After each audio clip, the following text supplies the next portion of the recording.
అప్పట్లో ఆయన ఒక కవిత రాసుకున్నాడు. ఏంటి ఆ కవిత అంటే, పడగట్టండోయ్ తాజ్మహల్, తవ్వేండోయ్ తొగ్లక్ గోరి, చిదిమేయండోయ్ స్త్రీ సౌందర్యం, నలిపేయండోయ్ పువ్వులు మువ్వలు, దోచేయండోయ్ ధనవంతులను, చంపేయండోయ్ క్షుధార్తులని, రుధిర రక్తం చిందిలేయాలి, పుర్రిల ఎముకలు నవ్వాలోయ్ అనేసి కవిత రాసుకొని అప్పుడప్పుడు కష్టం కలిగితే ఆ పాటను పాడుకునేవాడు. ఇంకా ఆయన ఇల్లుని కదలటం లేదు. ఇంటి 4 గోడలే అతని జీవితానికి సరిహద్దులైపోయాయి. అతని మనస్తత్వం పూర్తిగా మారిపోయింది. ఏదో పని ఉన్నట్లు ఎప్పుడూ తిరిగే వాళ్ళని చూస్తూ ఒకప్పుడు నవ్వు, ఒకప్పుడు కోపం వాళ్ళ మీద పెంచుకునేవాడు.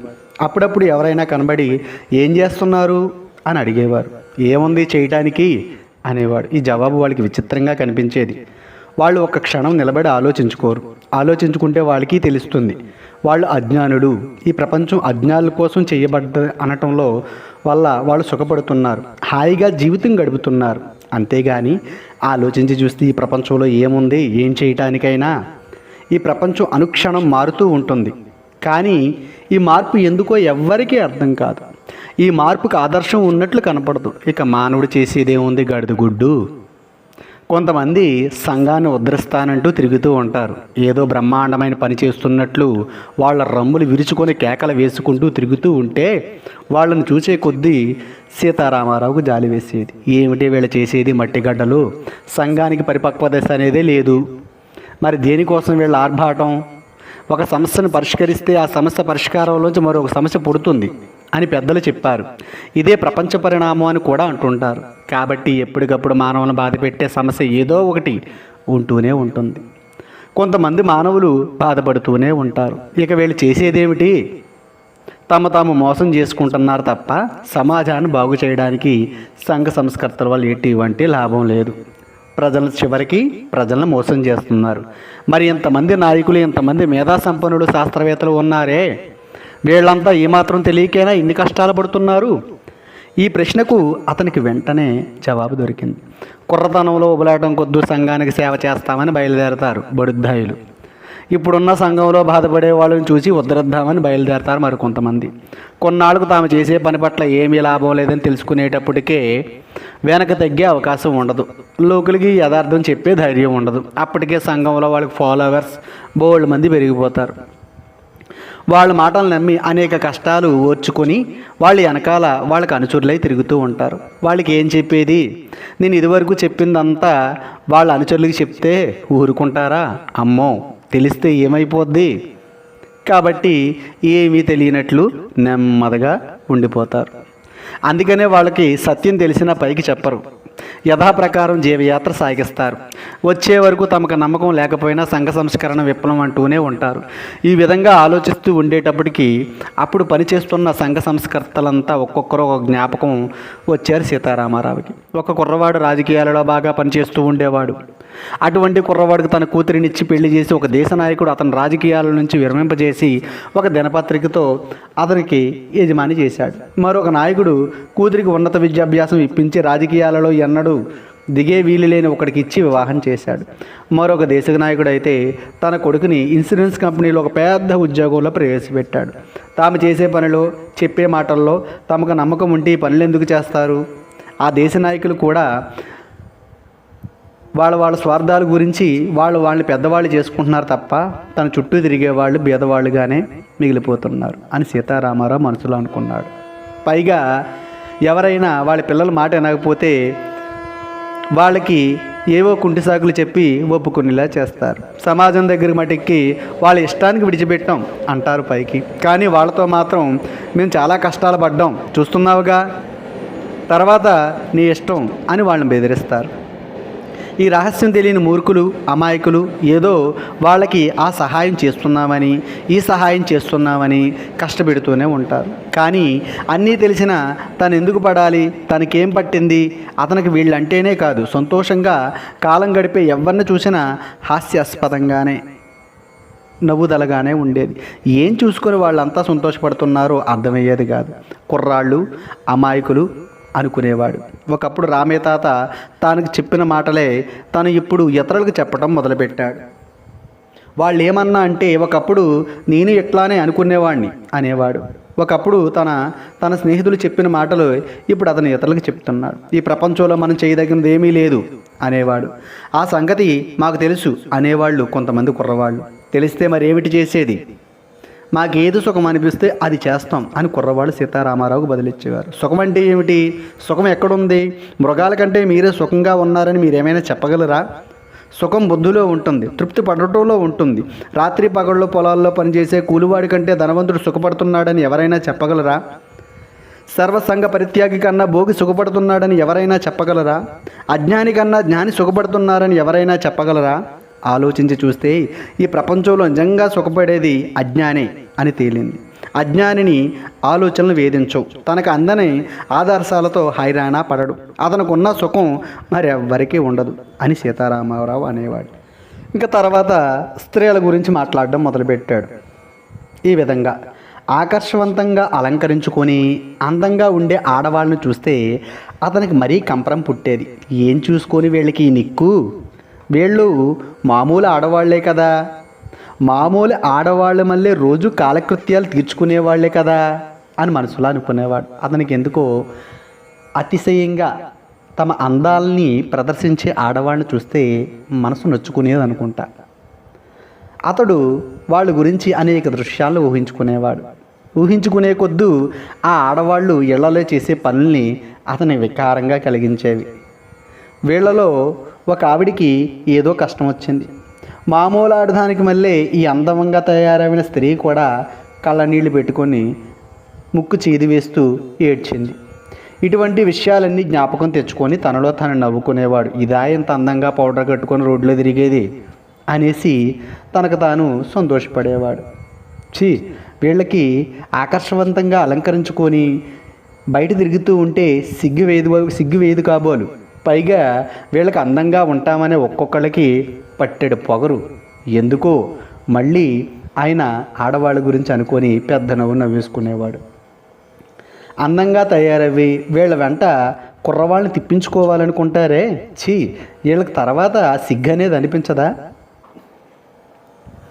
వీళ్ళ వెంట తిరిగే కుర్రవాళ్ళని చూస్తే సీతారామారావుకు మరీ మండేది. వాళ్ళ కోరికలు తీర్చటమే వీళ్ళ పనా? వాళ్ళ వెనక తిరగటమే వీళ్ళకు గొప్ప? చెంగు తెగిలితే చాలు పరవశత్వం పొందుతారు పడుద్దాయిలు. ఎందుకు అట్లా పిచ్చివాళ్ళుగా చేయటం అనేసి ఆమె ఎంత అందంగా ఉంటుందనుకున్నావు అని అందరి ముందు కోతలు కోస్తారు. ఏమిటి అందం, మిగిలిన ఆడవాళ్ళలో లేనివి ఆమెలో ఏమున్నవి అనేసి తాను ప్రేమించినప్పుడల్లా ప్రేమించాలి, ఆమెను ఎక్కువగా పొగుడుతూ ఉండాలి. అది చాలా గొప్పగా అందరికీ చెప్పుకోవాలి. మీ మీద పశువులు నయం, పశువులకి మీకు భేదం ఏముంది అనేసి చేదరించుకునేవాడు. ఇంకో కొన్ని మాటలు ఆయన బాధ పెట్టేవి. నీకు హృదయం లేదు అని అప్పుడప్పుడు వాళ్ళు మాటలతో గాయపరుస్తారు. ఆ మాట వింటే ఇంకా కోపం వచ్చేది. దానికి అప్పుడు చింతామణి నాటకం అనేసి ఆ నాటకంలో ఒక శేషపద్యం ఉండేది. అది ఆయనకు బయటికి పాడాలనిపించేది, కానీ పాడే ధైర్యం లేక మనసులోనే అనుకునేవాడు. ఆడవాళ్ళ గురించి ఇలా చెప్పాడు. ఇది ముక్కు అనుకుంటున్నారేమో, కాదే, జలుబు చేసినప్పుడు చూడు దాని అందం. ఇవి కళ్ళు అనుకుంటున్నారేమో, కాదు 2 తూట్లు. ఇవి స్తనాలు అనుకుంటున్నారేమో, కాదు మాంసపు ముద్దలు. ఇది మన్మస్థానం అనుకుంటున్నారేమో, కాదు తోలు బొక్క. ఈ వేదాంత సారం వాళ్ళకు బోధించి రోగం కుదర్చాలనుకునేవాడు. కానీ భయపడి తనను మరీ అసహించుకుంటారేమో అని వెనకడుగు వేసేవాడు. తను చదువుకునే రోజుల్లో ఆడవాళ్ళు ఒక పెద్ద బస్సు నిండా ఎక్కి చదువుకోవడానికి కాలేజీకి వెళుతుండేవాళ్ళు. వాళ్ళ మధ్య కూర్చోబుద్ధి అయ్యేది సీతారామారావుకి. తాను కూర్చున్న తర్వాత బస్సు బోల్తా కొట్టాలని, ఒక్కొక్కళ్ళకి మొహం దోక్కొని పోవాలని, ఒక్కొక్కళ్ళ బొగ్గులు చీరికిపోవాలని, ఒక్కొక్కళ్ళ కాళ్ళు విరిగిపోవాలనేసి సీతారామారావు కనిపించేది.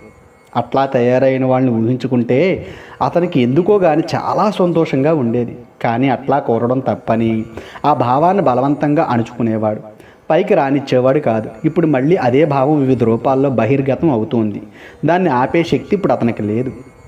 అతడు అనేక రకాలైన ఆలోచనలతో మదనపడి చివరికి అసలు ఆలోచించడమే తప్పని నిర్ణయానికి వచ్చాడు.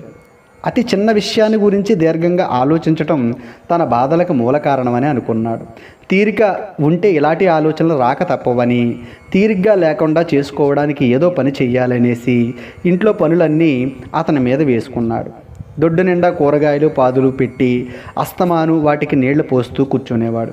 ఈ పద్ధతి మొదట్లో బాగానే ఉండేది, కానీ కొద్ది రోజులు గడిచేటప్పటికి మరీ బలహీనుడైపోయాడు. కాయ కష్టం పడే అలవాటు అతనికి లేకపోయాయి. దానివల్ల శరీరంలో వేడి ఎక్కువయ్యి నిస్సత్తువుగా ఉండేది. ఎప్పుడు ఒళ్ళంతా నొప్పులుగా ఉండేది. వీటి వల్ల అతనికి కోపం చిరాకు మరి కాస్త ఎక్కువయ్యేది. జీవితం రామయ్య తాత ఒకనాడు, ఇది నీకు తగదా అబ్బాయి అని చెప్పాడు. ఎవరి పని వాళ్ళు చేసుకోవటం మంచిదే కదా తాత. అవును నాయన, కానీ నువ్వు ఇది చేయవలసిన పని కాదు. ఎందుకని తాత? నీకు అలవాటు లేదు బాబు. ఏదైనా ఉద్యోగం సంపాదించుకొని హాయిగా కాలం గడిపన్నాడు. ఈ జీవితం జంజాటం నేను పడలేను తాత అని అంటే, మరి తప్పదు బాబు. ఎక్కడికి పోయినా అది వెంటాడుతూనే ఉంటుంది. బతికినన్నాళ్ళు ఏదో ఒక రకంగా జీవితంలో పాల్గొనవలసిందే. మన దేనికి పనికి వస్తామో తెలుసుకొని ఆ పని చేస్తూ ఉండటం మంచిది. ఎప్పుడో ఒకసారి అందరం చావలసిందేగా. అవును బాబు. మరి ఈ తాపత్రయం ఎందుకు? చచ్చి ఏం చెయ్యాలో తోచక బాబు. ఈ కష్టాలు ఉండవు కదా తాత, ఈ సుఖాలు కూడా ఉండవు కదా నాయన. ఏమీ ఉండదు. ఏమీ లేని దానికన్నా ఈ జీవితం మెరుగని కొందరి అభిప్రాయం. ఇంకొక సంగతి కూడా చెబుతారు. ఇప్పుడు చాలామంది కష్టాలు అనుభవిస్తున్న మాట నిజమే, కానీ ఎప్పటికైనా కష్టాలు లేని జీవితం మానవుడికి లభించకపోతుందా అనే ఆశ చాలామందికి ఉంటుంది. ఎవరికి తోచిన విధంగా వారు ప్రయత్నిస్తూ ఉంటారు. కానీ చచ్చి మాత్రం చేసేదేముంది బాబు? ఒకళ్ళు చచ్చినంత మాత్రాన ఈ ప్రపంచ సమస్య తేలేదేముంది? పుట్టేవాళ్ళు పుడుతూనే ఉండరు. ఏది శాశ్వతం అయినా మానవుడు ఈ ప్రపంచంలో ఉండటమే శాశ్వతం. అది తప్పదు. కాబట్టి ఎవరి పని వాళ్ళు చేసుకోపోతూ ఉండాలి. అలా చేయనివాడు తనకు తాను బరువు అవుతాడు. అతనికి ఏమీ తెలటం లేదు. తాత ఎంత చెప్పినా సరే, ఎంత చిన్న విషయాన్ని గురించి అయినా సరే అతను ఒక నిశ్చిత అభిప్రాయానికి రాలేకుండా ఉన్నాడు. మనసు పరిపరి విధాలు పోతూ ఉంది. ఆలోచనలతో అతలాకుతలం అవుతూ ఉంది మనస్సు. ఒకప్పుడు ఒక అభిప్రాయం మంచిది అనుకుంటాడు, మరో క్షణం దానికి వ్యతిరేకమైన అభిప్రాయంగా మంచిదిగా తోస్తుంది. ఒక పని చేద్దామని మనసులో అనుకునే లోపే దానికి వ్యతిరేకమైన పని తనకు తెలియకుండానే మొదలు పెడతాడు. మధ్యలో తాను ఇంకొక విధంగా సంకల్పించుకున్నట్లు జ్ఞాపకం వస్తుంది. పోనీ ఇది మంచిదేమో, లేకపోతే ఎందుకు చేయబుద్ధి అవుతుంది అని తను సర్ది చెప్పుకుంటాడు. కానీ వెంటనే అది ఇది మంచివే ఎట్లా అవుతాయి, అదో ఇదో మంచిది అవ్వాలి కానీ అని మళ్ళీ ఆలోచిస్తూ ఉంటాడు. చేసే పని ఆపి ఆలోచించడం మొదలు పెడతాడు.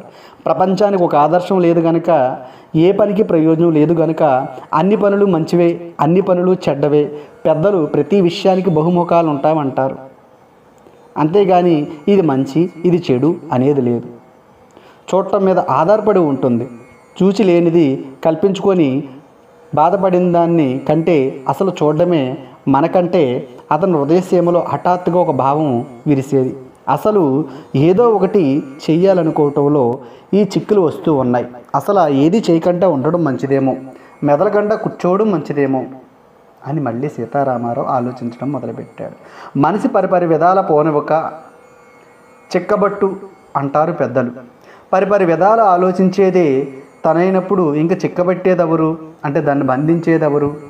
పరిస్థితుల వల్ల భావాలు మారతాయి. పరిస్థితులు మార్చుకోమని సలహా చెప్తారు కొందరు. పరిస్థితులు మార్చుకునే శక్తి లేక తను పడి ఉంటే ఇక పరిస్థితులు ఏం మార్చేదెవరు? చూసేదాన్ని చూడు అంటారు వేదాంతులు.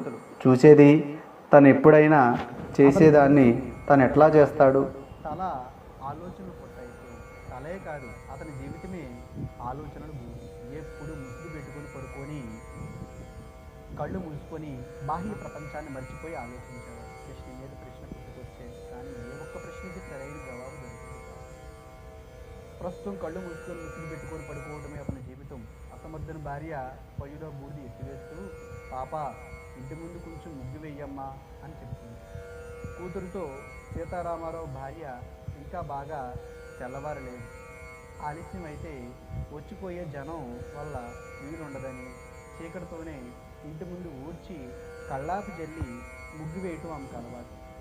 ఈ మధ్య మాసిన బట్టలు కట్టుకొని బయటికి వస్తే సీతారామారావు మండిపడ్డాడు. ఏవే నా పరువు తీసివేయడానికే కదా ఈ పనులన్నీ చేస్తున్నావు అని. అప్పటి నుంచి ఆమె ఇక అటు తొంగి చూడడానికి భయంగా ఉంది. అందుకే పాపని పాప ముగ్గు డబ్బా తీసుకొని బయటికి వెళ్ళింది. ఆమె పొయ్యిలో బూడిది చీపురు మీద పోసుకొని పెంటపోగు మీద పోసి వచ్చింది. పెంటపోగు పాపం పెరిగినట్లు పెరుగుతుంది. ఎంతలో పాల మనిషి వచ్చింది. చేతిలోని పాల చెంబ అందిస్తూ, ఇవాళ డబ్బు ఇప్పిస్తారా అమ్మా అని అడిగింది. ఎంత అయింది వెంకమ్మ అని అంది ఇందిర. ఎంత అవకే అమ్మా, ఈ వేళతో 2 నెలలు పూర్తయ్యాయి. కింద నెల 19 రూపాయలు ఇవ్వాలి, ఈ నెల 17 రూపాయలు 3 అణాలు ఇవ్వాలి.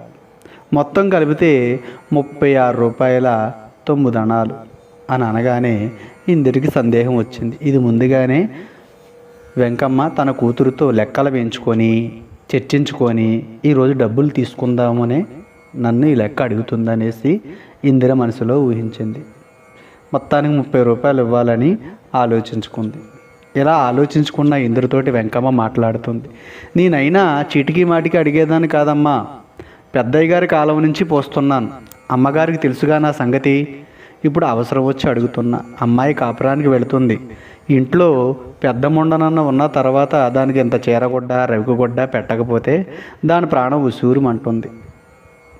అయితే వీళ్ళు దొంగ లెక్కలు వేస్తూ ఇందిర ఏమీ అనలేక డబ్బు సకాలంలో ఇవ్వలేక వాళ్ళు దొంగ లెక్కలు వేసినా సరే ఖాతాలో కాస్తో కోస్తో డబ్బులు ఎక్కువగా కలుపుకున్నా సరే వాళ్ళకి ఇవ్వాల్సిన కాలంలో డబ్బు ఇవ్వలేక ఆమె ఏమీ అడగకపోవటం వల్ల పని వాళ్ళు కూడా ఇందిర దగ్గర కాస్తో కోస్తో డబ్బులు అదనంగా కలుపుకొని వసూలు చేస్తూ ఉంటారు. అయితే ఇందిర అంది, ఆగిందాను ఎట్టాగా ఆగేవి కదా, ఈవేళ కూడా ఆగవే వెంకమ్మ, వారు ఇంకా నిద్ర లేవలేదు. లేవగానే అడిగి తీసుకొని రేపు తప్పకుండా ఇస్తాను అందామె. సరేలే అమ్మా అని వెళ్ళిపోయింది వెంకమ్మ. వెంకమ్మ అడగగానే డబ్బు ఇవ్వలేకపోయినందుకు ఆమె మనసు చాలా నొచ్చుకుంది. పాపం ఎంత అవసరం ఉండి అడిగిందో. కూతురు కొత్తగా కాపురానికి వెళుతుంది, కానీ నేనేం చేయగలను, ఇంట్లో చిల్లుగవ్వ కూడా లేదే అని ఆమె కళ్ళ నీళ్లు కార్చుకుంది. ఆ ఊళ్ళో పంపులు లేవు, ఆ పేటలో బావులు లేవు. పంపు బావి ఇందిర ఇంట్లోనే ఉన్నాయి. తెల్లారితే చాలు భుజం మీద కడవలు పెట్టుకొని చీమల బారికి మళ్ళీ వస్తూ ఉంటారు. ఆ ఇంటికి ఆడవాళ్ళు కడవలు భుజాన్ని పెట్టుకొని బిత్తర చూపులు చూస్తూ భయంగా అడుగు వేసుకుంటూ వస్తారు. ఒక పడుచమ్మాయి కడవ భుజాన్ని పెట్టుకొని వాళ్ళ చూపులు చూస్తూ వస్తూ ఉంటే ఇంట్లో ఉండే ముసలిది కుండ భుజాన్ని పెట్టుకొని ఆ పిల్లని కనిపెట్టి చూస్తూ వెనకాలే వస్తూ ఉంటుంది. మగవాళ్ళు మాత్రం 2 చేతుల్లో 2 బొంగలు పెట్టుకొని ధనాధనమని అంగులు వేసుకుంటూ వస్తుంటారు. ఎదురుపడ్డ పొడుచు తొలగిపోతూ ఆ మగవాడిని చూసి ముసిముసి నవ్వులు నవ్వుతుంది. వెనక ఉన్న ముసలిది, రామయ్య గారి లక్ష్యే కదేటే వీడు, ఆడిని చూసేందుకే సిగ్గుపడతావు, నీకు అన్నవుతాడే వాడు అనేసి లేనిపోని వరుసలు కలిపి అప్పుడు ఆడవాళ్ళకి హద్దులు పెట్టేవారు. ఈ లోపల సేనయ్య కూడా నీళ్లకు వచ్చాడు. ఇది కూడా మీకు 5 మార్కుల ప్రశ్నలో అడగవచ్చు. సేనయ్య నీళ్లకు వచ్చిన తర్వాత అది ఇందిర చూసి సేనయ్యతో ఈ విధంగా అంది, సేనయ్య నీళ్ళకి ఎలాగో వచ్చావుగా, ఇవాళ కొంచెం ఇంట్లో నీళ్లు పోయి సేనయ్య అంది ఇందిర. పోస్తానమ్మా అని సేనయ్య అన్నాడు. బాబు వద్దకి వెళ్ళాడు. సేనయ్యది పల్నాటి సీమ. ఈ ఊరు వచ్చి ఏదో కాయా కష్టం చేసుకొని బతుకుతున్నాడు. ఎవరైనా ఈ ఊరు ఎందుకు వచ్చావు అని అడిగితే బతకడానికి అని వెతుక్కోకుండా జవాబు చెప్తాడు. తను ఒక లాగుడు బండు ఒకటి అద్దెకు తీసుకొని దానివల్ల పొట్ట పోసుకుంటూ ఉంటాడు. 116 సంపాదించి స్వగ్రాముకు వెళ్ళి పెళ్లి చేసుకోవాలని అతని కోరిక. అప్పుడులో 116 రూపాయలు సంపాదించడం అంటే బాగా కష్టం అన్నమాట. కాబట్టి 116 సంపాదించి స్వగ్రామం వెళ్ళి పెళ్లి చేసుకోవాలని అతని కోరిక తీరిగ్గా ఉన్నప్పుడు ఆ పని ఈ పని చేస్తూ పెట్టే కూర నార పెట్టించుకొని వెళుతుంటూ అతనికి వండి పెట్టేవాళ్ళు ఎవ్వరూ లేరు. కాబట్టి వాళ్ళు వెళ్ళి ఇచ్చిన కూరలతోటి తన దినాన్ని గడుపుకుంటూ ఉంటుంటాడు. ఆమె వంట ఇల్లు శుభ్రం చేసి పొయ్యి రాజేసింది ఇందిర. సేనయ్య దొడ్లో గాబులో నీళ్లు పోస్తున్నాడు. పాప ముగ్గు డబ్బా చేత్తో పట్టుకొని వచ్చింది. దాన్ని చూసి ఇందిర వేశావా అమ్మ ముగ్గు అని అంది. చిట్టి చిట్టి మాటలతో ఆ అనేసి అంది. దొడ్లో కూడా వేసిరా అమ్మ, నా అమ్మవు కదూ అని బతిమాలింది. వేశానంటే అని పాప సమాధానం ఇచ్చింది. దొడ్లో దొడ్లోనే, ఆ గేటు వాకిట్లో, సందు వాకిట్లో అని కూడా ఇందిర అడిగింది. అన్ని చోట్ల వేశానే అని పిల్ల సమాధానం ఇచ్చింది. పిల్ల చెప్పించుకోకుండా పనులు చేస్తున్నందుకు తల్లికి సంతోషం కలిగింది. వెళ్ళమ్మా, వెళ్ళి కాసేపు చదువుకో, ఇంతలో కాఫీ కాస్తాను, కాఫీ తాగి బడికి వెళుదువు గాని. దామరి అని పిల్ల ఇందిరని పిలిచింది. బడికి వెళ్లే ముందు ఒక గంట సేపు తల్లితో పాఠాలు చెప్పించుకోవటం పిల్లకు అలవాటు. వెంటనే ఇందిర, ఈవేళ నాకు తీరదమ్మా, నువ్వే చదువుకో, ఏముంది రాత్రి చదువుకున్న పాఠాలేగా అంద తల్లి. కానీ చదువుకోవటం కోసం వెళ్ళడానికి బదులు తల్లి దగ్గరికి వచ్చి కూర్చొని ఒకరోజు బడికి వెళ్ళననేసి మారం చేసింది. అప్పుడు ఇందిర ఏమ్మా అని అడిగింది. వెళ్ళకపోతే చదువు ఎట్లా వస్తుంది అని చెప్పింది. అయినా ఇంటికాడ ఉండి ఏం చేస్తావు అంటే, అంట్లు తోముతానమ్మా అని అనగానే ఇందిర నువ్వా అని అంటే పాప, నాకు వచ్చమ్మా, తెల్లగా మెరిసిపోయేటట్టు తోముతాను, రోజు నువ్వు తోమునట్టే తోముతాను. ఏముంది, ఇంత పేడ తెచ్చుకొని అందులో ఇంత బూడిద కలుపుకొని కూర్చుంటే మెలమెలా మెరిసిపోతాయి. తల్లికి ఏదో జ్ఞాపకం వచ్చింది. విచారంగా పిల్లను దగ్గరికి తీసుకొని, నేనుండగా ఆ పని నీకెందుకమ్మా అని అంది ఇందిర. అమ్మా, నీకు రాత్రి ఒంట్లో బాగోలేదంటివే అని అనగానే తల్లికి కళ్ళ నీళ్లు స్రవించాయి. తల్లికి కళ్ళలో నీళ్లు తిరిగాయి.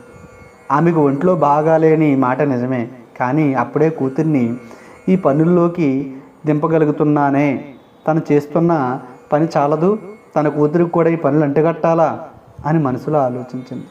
తల్లి మెదలకుండా కూర్చోవటం వల్ల కూతురికి ధైర్యం వచ్చింది. ఆ బాధని పిల్లకి కనిపించేలా చేయలేదు. నేను బడికి వెళ్ళనమ్మా, అయినా మేస్టోర్ గారు మాట్లాడితే ఫీజు ఇమ్మని అడుగుతున్నారు, నాన్న అడిగితే కోప్పడతాడు అని అంది. ఆ రోజు పిల్ల బడికి వెళ్ళలేదు. మొత్తానికి తల్లి కూడా బలవంత పెట్టలేకపోయింది. ఎందుకంటే ఫీజుకి ఇవ్వడానికి డబ్బులు లేవు. వెంకమ్మకి 36 రూపాయలు 9 అన్నాలు ఇవ్వాలి. అదే ఎలాగానో ఆలోచిస్తూ కూర్చుంది. కూతురు పెరట్లో అంట్లు తోముతూ ఉంది. తల్లి కూరగాయలు బేరం చేస్తూ ఉంది. కూరగాయలు ఆమెతో ఇలా అంటుంది, మొన్న దోసకాయలు ఇచ్చి వెళ్ళావు, అవి చేదు విషాలయ్యే, ఒక్క కాయ అన్నా పనికిరాలేదు, నీ దగ్గర అంతా దండక బేరంగా ఉంది అని అంది.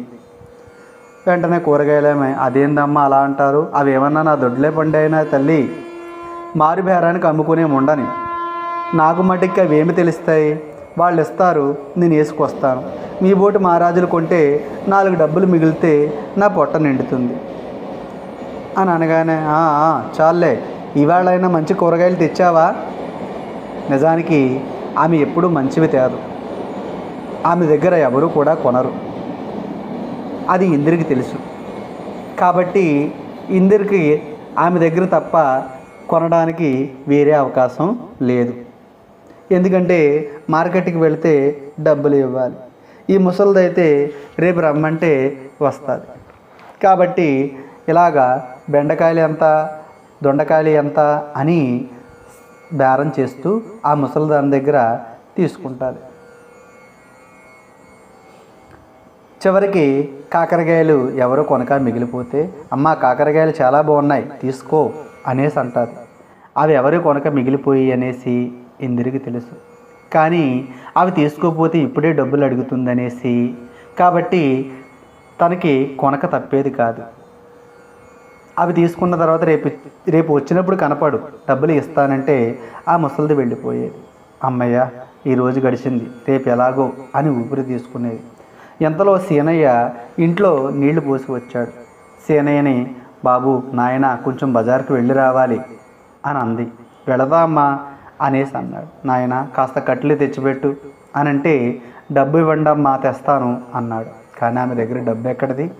ఆమె డబ్బు కోసం లోపలికి వెళ్ళినట్టు వెళ్ళి దొడ్డుగోడన దగ్గర పక్కనున్న కాంతమ్మని పిలిచి, కాంతమ్మక్క 5 రూపాయలు ఉంటే బదిలిస్తావా, మొన్నే జాకెట్ కుట్టించాను, కుట్టుకూలి ఇవ్వాలి, వారు నా భర్తను అడిగిదామనుకుంటే మనసు ఒప్పటం లేదు మొన్నే 100 రూపాయలు పెట్టి చీరలు కొన్నావే, అప్పుడే మళ్ళీ ఖర్చా అని నొచ్చుకుంటారేమో అనేసి భయంగా ఉంది. 2 రోజుల్లో నాన్న వస్తాడు, రాగానే ఇచ్చి వేస్తాను అని కాంతమ్మతో అంది. ఇంట్లో 5 రూపాయలు లేవంటే లోకువా అని తన భర్త గౌరవానికి ఎక్కడా లోపం రాకూడదనేసి తన మీద తప్పంతా వేసుకొని తన భర్త గౌరవాన్ని కాపాడుతుంది. వెంటనే కాంతమ్మ, అయ్యో దానికేమమ్మా, ఇబ్బంది ఎవరికైనా వస్తుంది అని కాంతమ్మ డబ్బు తెచ్చి ఇచ్చింది. ఆ డబ్బు సీనయ్యకి ఇచ్చి 2 పరకల కట్లు పేళ్ళు తెమ్మనేసి చెబుతుంది. అలాగే అమ్మా అంటాడు. సీనయ్య బజారు వెళ్ళటానికి 2 అడుగులు వేశాడు. అది చూసి మళ్ళీ ఇందిర పిలిచింది. నాయనా, ఎట్లాగో బజారుకి వెళుతున్నావు కదా, కాస్త వచ్చేటప్పుడు 1/4 సేరు వెన్నపూస తీసుకురాకూడదు అని అంది. కట్లు వెన్నపూస 2 ఒక దిక్కున ఉండవు. కానీ ఆమెకు తెలియనట్టు 2 పనులు చెప్తే ఆయన ఎక్కడ కోపడతాడో అనేసి ఆయనకి కోపం కలిగేటట్లు చేయకుండా 2 పనులు ఒకేసారి చెప్పాననే భావన కలిగించకుండా ఈ విధంగా అడుగుతాయి. సీనయ్య డబ్బులు తీసుకొని కట్టెలు కట్టుకురావడానికి వెళతాడు. వెంటనే ఆమెకి ఇంట్లో వెచ్చాలు అంటే సరుకులు అయిపోయినట్టు సంగతి జ్ఞాపకం వస్తుంది. తన పాప కోసం ఎదుగుతుంది. అంట్లు తోముతున్న పిల్లను చూసేటప్పటికి విచారం, ఆనందం 2 ఒకేసారి ఇంద్రికి కలిగాయి. అంట్లు తోమలసి వచ్చినందుకు విచారం, తోముతున్న వైఖరికి సంతోషం. చేతుల నిండా పేడ, మొహం నిండా బూడిద పూసుకుంది పాప. నాపరాతి మీద చతికిలు పడి కూర్చొని కాళ్ళు ఆరజాపి అంట్లు తోముతూ ఉంది. చేతు ఊపికి తగినట్టుగా తన తలను కూడా ఊపుతూ ఉంది. ఒకసారి ఎట్లా రా అమ్మా అని ఇందిర పాపని పిలిచింది. వెంటనే చేతిలో పని తెమలనీయమ్మా అని తల్లి వంక చూడకుండానే పని ఆపకంటానే పని చేస్తూ ఉంది. అలా కాదమ్మా, కొంచెం సుబ్బయ్య కొట్టుకు వెళ్ళాలి, సరుకులు తెచ్చిపెట్టాలి, నా తల్లివి కాదు అని అంది. సుబ్బయ్యది చిల్లర కొట్టు, వాళ్ళ ఇంటి దగ్గరలోనే ఉంటుంది.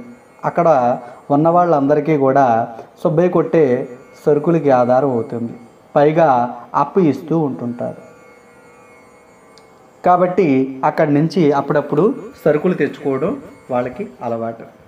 పాప అక్కడ కావలసినవేయో చీటీ రాస్తావుగా, చీటీ రాయి, ఇంట్లోకి ఏ సరుకులు పడతాయో ఆ సరుకులు చీటీ రాస్తే నేను ఈ లోపల సామాన్లతోని వస్తాను. ధనియాలు 2 గంటలు, ఆవాలు అర్ధన, మంచినూనె అరవీట, లక్ష సోపు 4.5, కందిపప్పు 2 కేజీలు. ఇలాగా అప్పుడు కొలమానం ప్రకారం ఈ వస్తువుని పాప చేతులు కలుపుకొని తన లంగాన్ని కలుపుకొని తడి కాకుండా 2 వేలతో కలిపి పెట్టుకొని చదువుకుంటుంది. చదువుకున్నప్పుడు 2 సబ్బులు ఎందుకమ్మా, ఒకటి బట్టలు ఉతుక్కునే సబ్బు, 2 చీర ఉతుక్కోవడానికి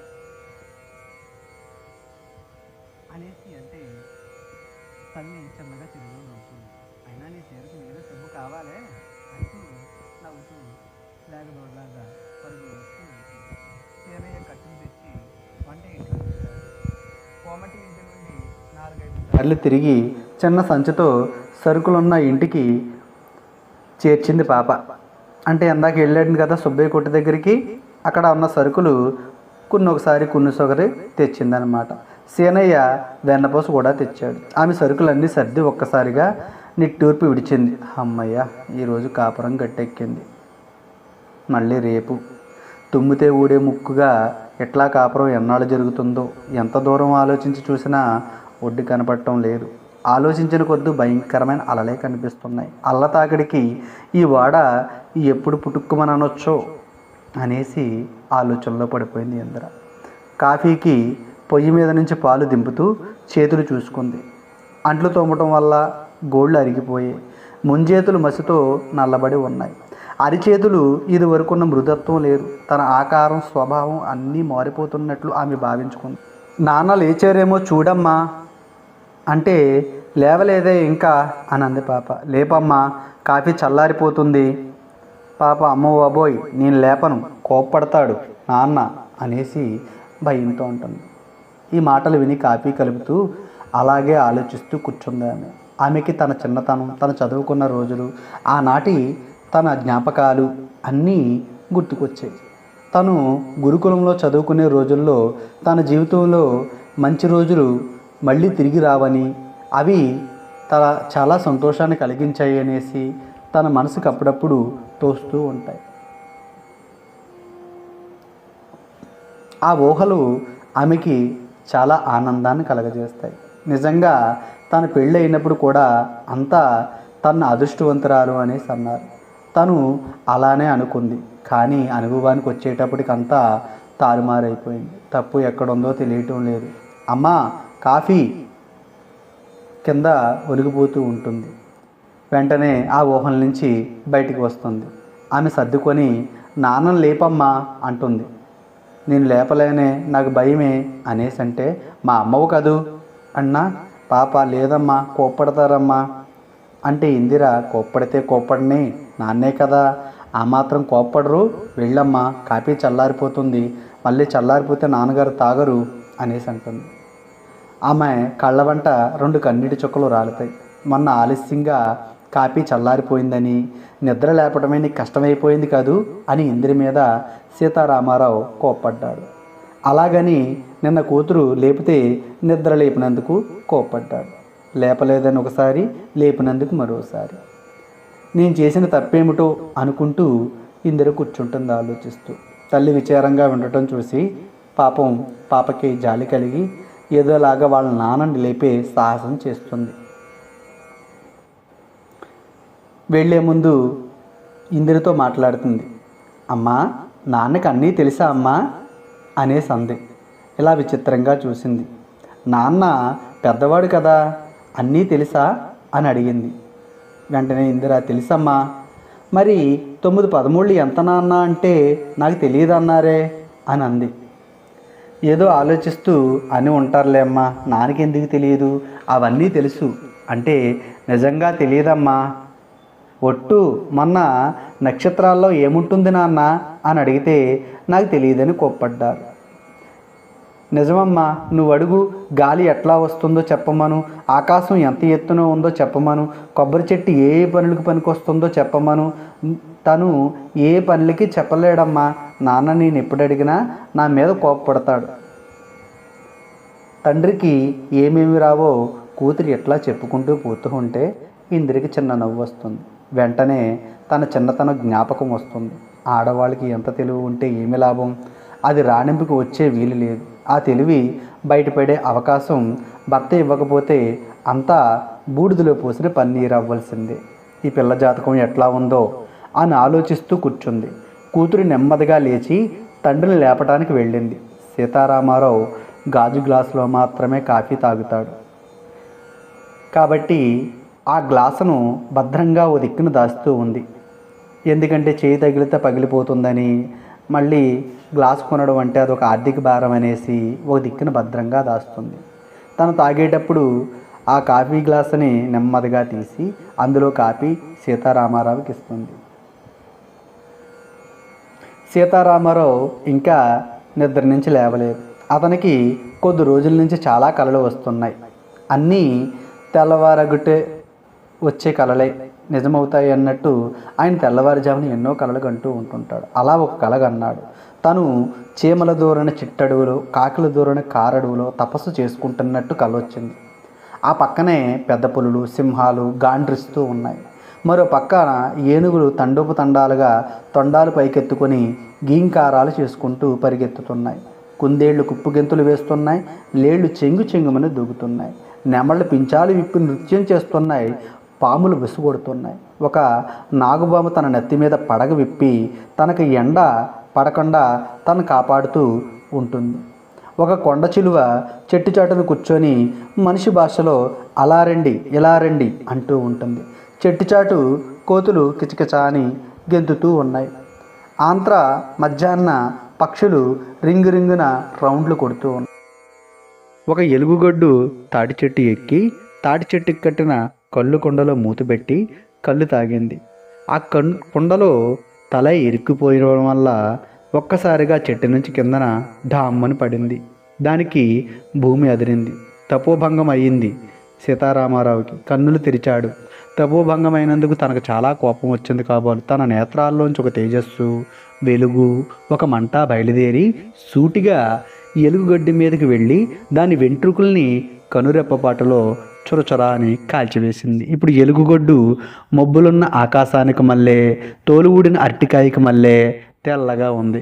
మళ్ళీ తన కళ్ళు మూసుకొని తపస్సు మొదలుపెట్టాడు. ఏండ్లు పోండ్లు గడిచిపోయాయి. తన చుట్టూ గబగబా పుట్టలు మొలిచాయి. గోళ్ళు పెద్ద పెద్దగా ఎదిగిపోయాయి. హాస్యగాని కర్రకు మళ్ళీ ఉన్నాయి. గడ్డం ఇంతంత కారుమబ్బు వల్లే పెద్దగా అయిపోయింది. శరీరం శుష్కించిపోవటం వల్ల సన్నగా అయిపోయింది. ముఖంలో బ్రహ్మ తేజస్సు ఉట్టిపడటం రెండూ ఒకేసారి జరిగినాయి. మరి విచిత్రం ఏమిటంటే శరీరం ఎంత శుష్కిస్తే ముఖంలో బ్రహ్మ తేజస్సు అంత ఎక్కువగా అవుతూ ఉంది. ఉండి ఉండి ఒక మెరుపు మెరిసింది. అది సాధారణంగా మెరిసే మెరుపుది కాదు. కొండలను చీల్చుకొని భూమి మీదకు దూకే జలపాతానికి మళ్ళీ హృదయాలను చీల్చుకొని బయటికి దూకే ప్రేమ ప్రవాహానికి మళ్ళీ ఆకాశాన్ని చీల్చుకొని అతను ముందుకి దూకింది. దూకినట్టుగానే ఉండిపోయింది. ఆకాశం నుంచి అతను ముందుకి దాని తేజస్సుతో ఒక తెల్లని తళతళ మెరిసే బాట ఏర్పడింది. ఆ మెరుపు తేజస్సుకి సింహాలు, శార్దూలాలు, ఏనుగులు, అడవి మృగాలు నివ్విరిపోయాయి. చేతనారహితంగా ఎలా నుంచున్నవో అలాగా నుంచుండిపోయాయి. కదలకుండా బొమ్మల్లాగా నిలబడిపోయాయి. ఒక్కసారిగా సీతారామారావు ముందు ఆ తేజస్సులోంచి పార్వతీ పరమేశ్వరుడు మెరుపు ఏర్పరిచిన దారి గుండా పరిగెత్తుకొని వచ్చి అతని ముందు ప్రత్యక్షమయ్యారు. పార్వతీ పరమేశ్వరులు ఇద్దరు వ్యక్తులుగా కాకుండా అర్ధనాదీశ్వరుడిలా ఒకే ఆకారంగా సగం పార్వతి సగం శివుడు అలా ఆ విధంగా ఆ కలలో తన ముందుకు వచ్చినట్లు కలగన్నాడు. పార్వతి మాట్లాడేటప్పుడు శివుడు మధ్యకున్న కనుగుడ్డు కనురెప్ప వేస్తే శివుడు మాట్లాడేటప్పుడు పార్వతి పక్కన ఉన్న కనుగుడ్డు మూసేది. అంటే ఇద్దరు ఒకే శరీరాన్ని పంచుకున్నారు కాబట్టి మూడో నేత్రం రెండు భాగాలుగా తను మాట్లాడితే ఈ పక్క కన్ను మూసుకోవడం, శివుడు మాట్లాడితే తన పక్క ఉన్న కన్ను మూసుకోవడం. ఆ విధంగా సీతారామారావుకి కలలో ఇదంతా జరుగుతూ ఉంది. సీతారామారావును పలకరించేందుకు శివపార్వతులు తమలో తాము మాట్లాడుకుంటూ ఉన్నారు. నా మాట వినరు అంది పార్వతి. ఏమీ వినలేదు అన్నాడు శివుడు. భక్తులు పిలిస్తే దడదడ 10 వరాలు జేబులో వేసుకుని ప్రత్యక్షం అవుతారు. నేనేం చేసేది, నేను పుట్టింది అందుకాయే అని అంటాడు శివుడు. అయితే మాత్రం వేళాపాళా ఉండక్కర్లేద్దా అంది పార్వతి. భక్తులు వేళాపాళా లేకుండా తపస్సు చేస్తుంటే నేనేం చేసేది అన్నాడు శివుడు. మీ ఇష్టం అని పార్వతి బొంగమూతి పెట్టింది. ఇంతకీ ఏం వరం ఇద్దాం, తర్వాత అడగలేదంటావు అని అంటాడు శివుడిని పార్వతి. మనం ఇచ్చేది తీసుకుంటాడా ఏమిటి అంది పార్వతి. ఏం చేస్తాడంటావు అంటాడు శివుడు. తను కోరింది ఇమ్మంటాడు. ఏం చేద్దాం, అడగండి ఏం కావాలో. శివుడు అడిగాడు. బిడ్డ, నీ తపస్సు ఫలించింది, కళ్ళు తెరిచి ఉన్నావు గనక నీకేమి కావాలో కోరుకోని ఆయన అంటాడు. సీతారామారావు శివుని తదేకంగా ధ్యానంతో చూస్తాడు. కోరుకోవాలి అనేసి ఏం కోరికోవాలా అనేసి ఆలోచిస్తాడు. వెంటనే సీతారామారావు అన్నం అన్నం అని అంటాడు. పార్వతీదేవి ఇలాగా శివుని కేసి చూస్తూ పార్వతి ఒక్కసారిగా విలుక్కుబడుతుంది. నాదా, ఇతని కోరికలు నెరవేర్చకండి అని పార్వతి ఎంతో వినయంగా శివుడిని అర్థిస్తుంది. ఎందుకని అని శివుడు అడుగుతాడు. మీరు ఈ వరం ఇస్తే నన్నే వండి పెట్టమని అడుగుతాడు అంది పార్వతి. పార్వతికి తన వరం ఇవ్వకుండా చేస్తుందేమో సీతారామారావు గాబరా పుట్టింది. ఇలా అన్నాడు. మీరు నాకు వండి పెట్టక్కర్లేదు, ఎవరూ వండకుండా నేను అడగకుండా ఎప్పటికప్పుడు పంచభక్ష పరమాన్నాలతో నా కడుపు నిండుతూ ఉండాలి అని అనగానే నల్లగుడ్డు పార్వతిని కప్పింది. శివుడు, బిడ్డ, నీ భక్తికి మెచ్చితిని, నీకు అసలు ఆకలి అనేదే లేకుండా చేస్తాను అన్నాడు. అమ్మో, ఆకలి లేకుండా చేస్తే ఎలా దేవా? ఇదేనా నీ ఆర్తజన రక్షణ పరాయణత్వం? ఏ భక్తులను కాచు విధం? దీనజన పోషకుడిగా పేరుగాంచితివే, ఆశ్రిత జన దక్షుడిగా పేరు మోపితివే. ఈ పేర్లన్నీ ఎందుకు దేవా? నీ భక్తులను మోసం చేయటానికా అని అంటాడు. శివునికి భయం వేసింది. బిడ్డ, తొందరపడకు, నీ కోరికని సవినయంగా మనవి చేసుకో అంటాడు. నాకు ఆకలి ఉండాలి, ఆకలి తీరే అన్నము ఉండాలి అని అంటే అటులనే చెరుగుగాక అని శివుడు వర్ణిస్తాడు. పార్వతి ఇక వెళదాం రండి అనేసి అంటారు. ఎందుకంటే శివుడికి వరాలిచ్చే స్వభావం ఎక్కువ కాబట్టి మళ్ళీ ఏదైనా వరం కోరితే నోరు జోరతాడేమో అని భయపడి మరొక వరం సీతారామారావుకి ఇప్పించకూడదనేసి పార్వతీదేవి శివుడిని తొందరపెడుతుంది. ఇంకే వరం అడిగినా ఒప్పుకోవద్దనేసి అంటుంది. ఎందుకనేసి మళ్ళీ శివుడు అడుగుతాడు. ఎందుకంటే అతను వరం మీద వరం అడుగుతూ ఉంటాడు. అంటే శివుడు ఇద్దాంలే అనేసి అంటాడు. పార్వతీదేవి ఎందుకు ఇచ్చారు కదా ఒక వరం చాలే అనేసి అంటుంది. పార్వతిని అంటాడు, బ్రహ్మ విష్ణు కంటే భక్తకేటులో నాకే మంచి పేరు ఉండడానికి కారణం తెలుసా పార్వతి అంటాడు. ఎక్కువ మంది భక్తులు నన్నే ప్రత్యక్షం కమ్మని ఎందుకు కోరుకుంటారో తెలుసా పార్వతి అంటాడు. ఎందుకంటే నేను తేలిగ్గా ప్రత్యక్షం అవుతానని, అడిగిన వరాలన్నీ అందరికీ ఇస్తానని. అంటే పార్వతి బుంగమూత పెట్టుకొని, మీ ఇష్టం, నాకంటే మీకు మీ భక్తుల మీదే ప్రేమ ఎక్కువ అంది పార్వతి. కాదు కాదు, మీ అందరికంటే పేరు ప్రఖ్యాతుల మీదే ప్రేమ ఎక్కువ నాకు అని అంటాడు. సీతారామారావు వైపు తిరిగి, ఏమిటి బిడ్డ, ఏమి కావాలో కోరుకో అని మళ్ళీ అడుగుతాడు. నా వరం ఇంకొకరికి ఇవ్వకూడదు అంటే ఇవ్వను అని మాట ఇస్తాడు శివుడు. అప్పుడే తన భర్త నోరు జారటం పార్వతి గమనిస్తూ ఉంటుంది. ఇక వెళదాం రండి అని మళ్ళీ తొందరపడుతుంది. శివుడు వెళదాం అనేసి అంటాడు. కానీ ఇక్కడ ఉండకండి, ఇంకొక వరం అడుగుతాడు మళ్ళీ. అంటే అడగనివ్వు అని అంటాడు. అడిగి అడిగి చివరికి మీ ఎత్తినే చేయబడతాడు. భస్మాసురుడి జ్ఞాపకం లేదా, ఆయన ఒకసారి గుర్తు చేసుకోండి. అంట్లోకి భస్మాసురుడి పేరు ఎత్తేటప్పటికి శివుడికి భయం వేస్తుంది. అతని బారి నుంచి తప్పించుకోవడానికి తన పడ్డ కష్టాలన్నీ జ్ఞాపకం వస్తాయి. వెంటనే సీతారాముని, బిడ్డ నీకు శుభమముగాక అని దీవించి వెంటనే అంతర్ధానం అయిపోతాడు. ఆకలి ఆకలి ఆకలి అంటూ పార్వతీ పరమేశ్వరులు అంతర్ధానం అవ్వగానే బ్రహ్మాండాన్ని నమలకుండా మింగాలనే అంత ఆకలి పుట్టుకొస్తుంది సీతారామారావుకి. ఆ అరుపుకి భూమి దద్దరెళ్ళిపోతుంది. కొండలు పిండైపోతాయి. కోతులు చెట్ల మీద నుంచి పండిన కాయల వల్లే రాలి రాలి పడుతుంటాయి. పక్షులు అన్నీ కూడా ఆకాశంలో చచ్చుకుపోయి, పాములు కుబుసాలు విడిచి, నెమళ్ళు పించాలు తెగిపోయి, తెల్లబడ్డ ఎలుగుగొడ్డు వల్లే ఎర్ర రంగుగా మొత్తం లోకం మారినట్టు అనిపిస్తూ ఉంటుంది. స్వర్గలోకం తూట్లు పడింది. ఆ తూట్లోంచి రంభ, ఉర్వశి, తిలోత్తమ మొదలైన అప్సరతలంతా పంచభక్ష పరమాన్నాళ్ళు పళ్ళాల్లో పట్టుకొని సూర్యకిరణాలకు మళ్ళీ కిందకి దిగుతారు. ఒక సీతారామారావు తడ మీద కూర్చొని తినిపిస్తూ ఉంటారు. మిగిలిన వాళ్ళు హాయిగా పాడుతూ ఉంటారు. ఈ కళ ఆయనకి కళ్ళకి ఆనందాన్ని కలగజేస్తుంది. క్షణంలో మహా అరణ్యం మారిపోయింది. ఎక్కడ చూసినా కోయిలులు కూస్తూ ఉంటాయి, సెలయేరులు ధ్వనిస్తూ ఉంటాయి. ఇలాగా సీతారామారావుకి అందమైన కళలో కలగంటూ ఉంటాడు. దురదృష్టవశాత్తు సీతారామారావు మంచం మీద ఇలాగా కదులుతాడు. నిద్ర చెడిపోతుంది. కళ అదృశ్యమైపోతుంది. తను పడుకొని మంచానికి దగ్గరలో ఉన్న కొబ్బరి చెట్టు మొవ్వ గాలికి ఒకటి మోగుతున్నట్టు, మొండిగాడ మీదకి వస్తున్న గాలి తన శరీరానికి తగిలి తన కళల్ని చెడిపినట్లు, తన పక్కలో పడుకున్న నల్లకుక్క లేచి వెళ్ళినప్పుడు ఆ స్పర్శ వల్ల తనకి ఇబ్బంది కలిగి కళ పోయినట్లు, అలా మెల్లగా కళ్ళు తెరుస్తూ ఉంటుంటే తన భార్య అప్పుడే పని పాటలు మొదలుపెట్టినట్టు ఇవన్నీ మంచం మీద ఉండి గమనిస్తూ ఉంటాడు. ఎంత మంచి కళ అనేసి ఆ కళని తలుచుకుంటూ ఆనందపడతాడు. ఆ కళ చెడిపోయినందుకు తన భార్య మీద కోపం తెచ్చుకుంటాడు. ఎప్పుడు పనే దీనికి, పని పని పని. పొద్దున్నే 4 గంటలకు లేస్తుంది. రాత్రి పడుకునే వరకు ఏదో పని చేస్తూనే ఉంటుంది. అదైనా శుభ్రంగా చేయదు. అకస్మాత్తుగా అతనికి తన భార్య మీద కోపం వస్తుంది. అలాగే తన భార్య 9వ నెలతో ఉందనేసి జ్ఞాపకం వస్తుంది. కాబట్టి ఇంకా కోపం ఎక్కువ అవుతుంది. 9వ నెల కదా, ఆ మాత్రం బుడ్డు ఉండక్కర్లొద్దా? బావిలో మంచినీళ్లు కడవతో తను ఎందుకు తోడాలి, ఎందుకు మొయ్యాలి?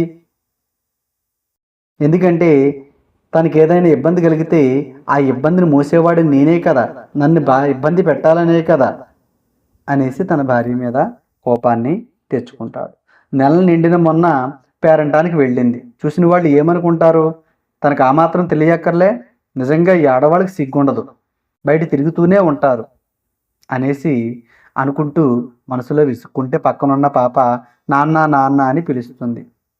నాన్న లేచి కూర్చో నాన్న అంటుంది. అతనికి లేద్దామని ఉంది కానీ బద్ధకం వదలలేదు. ఇంకొక భయం కూడా, లేచిన కాడి నుంచి ఇంట్లో బియ్యం అయిపోయాయి, పప్పులు అయిపోయాయి, కూరలు అయిపోయాయి, ఇలాంటి వినవలసి వస్తుందేమో అనేసి మంచం మీదే